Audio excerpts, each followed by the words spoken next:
জয় শ্রীকৃষ্ণ শ্রীমদ্ভাগবত অষ্টম স্কন্ধ পঞ্চম অধ্যায় শিশুকোবাচ প্রথম ভাগ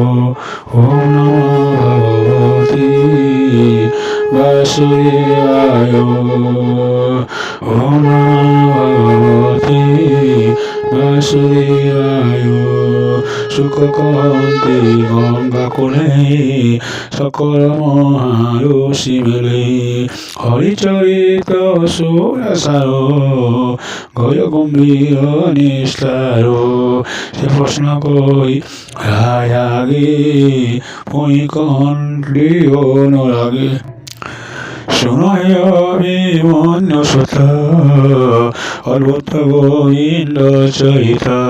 ততে কহিল হরি গুণ মন চরিত বিষ্ণু পঞ্চমিতামশি হর গৌতম নামে মণিবর অর্জুন বন্দে বিদ্যাম তার তনয় অনুপম ইন্দ্রবশ ঈশ্বর গ্রামে জ্ঞানী শপথ রসিয়নে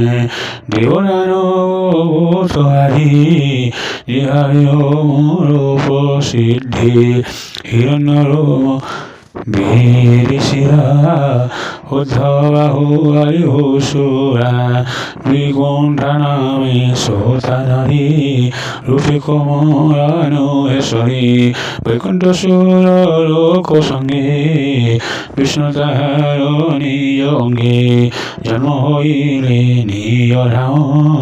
তিন বৈকুণ্ঠ তার নাম বৈকুণ্ঠ পর মনে কল্পী জহি বিজয় বিশ্বরূপী যে সর্বলোক নমস্কৃত সুমনপতি পরীক্ষিত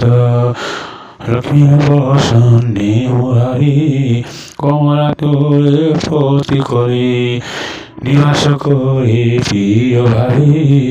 বিষ্ণু ভক্তঙ্ক লাভে বৈকুণ্ঠ গুণ ভাবে যেতে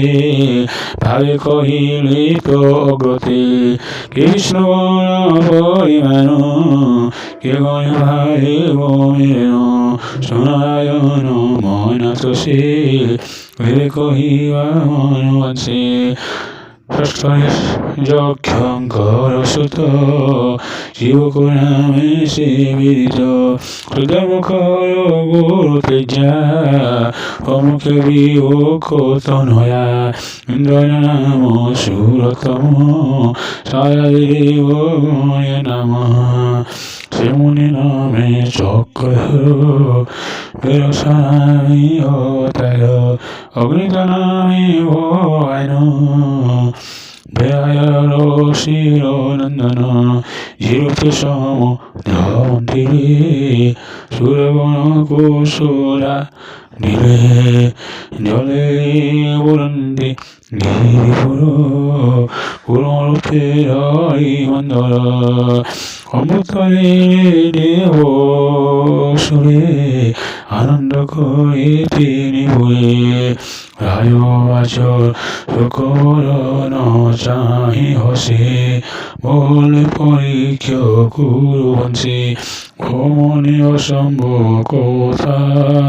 সমুদ্র মন্থন ব্যবস্থা কিরূপে বহুজনাদয়না জন্মিবে জল হিমন্তয়ন কে মন্তে কুর্মরূপ হরি পুষ্টে বহিরে মহাগিরি। ওম জয় শ্রী কৃষ্ণ।